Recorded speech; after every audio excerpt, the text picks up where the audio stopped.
Ça va bientôt faire 1 an que la parole se libère sur les agressions sexuelles et les cas de soumission chimique en milieu festif. Personne, nulle part, ne semble être épargné. Que ce soit les bars, que ce soit les discothèques, les clubs, les salles de concert et l'espace festif en général et les festivals, tout le monde est concerné.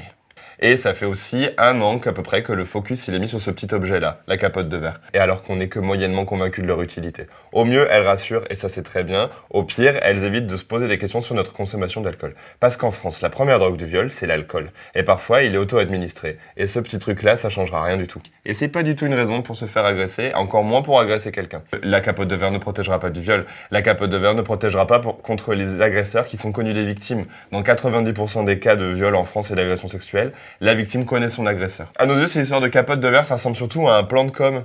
Plan de com qui a permis à des entrepreneurs de trouver une niche, de développer un marché et de créer une offre à une demande qui existait finalement assez peu. Nous, du coup, on ne distribuera pas cet outil parce que c'est un outil qui coûte beaucoup trop cher à produire et à acheter et qu'en fait, il n'y en aura jamais assez pour toutes les victimes potentielles qui ont envie de se prémunir des attaques de prédateurs sexuels.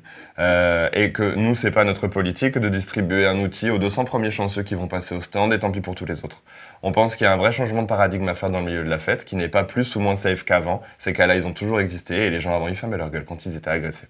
Et encore une fois, on dit aux gens de surveiller leurs verres, alors c'est une très bonne chose, il faut surveiller ses verres, en réalité il faut surveiller ses consommations dans la soirée pour ne pas se mettre en état de vulnérabilité chimique, qui ne justifiera toujours jamais une agression sexuelle ou une agression d'aucune sorte. En revanche, on aimerait qu'on arrête de mettre le focus de la responsabilité de l'agression sur la personne qui est agressée, notamment la victime. En fait, il faut surveiller les uns les autres, ne pas laisser des gens rentrer tout seuls, ne pas laisser rentrer des gens avec des inconnus, et faire gaffe. Une MOQC, une agression sexuelle, que t'aies mis quelque chose dans mon verre ou que t'aies pas mis quelque chose dans mon verre.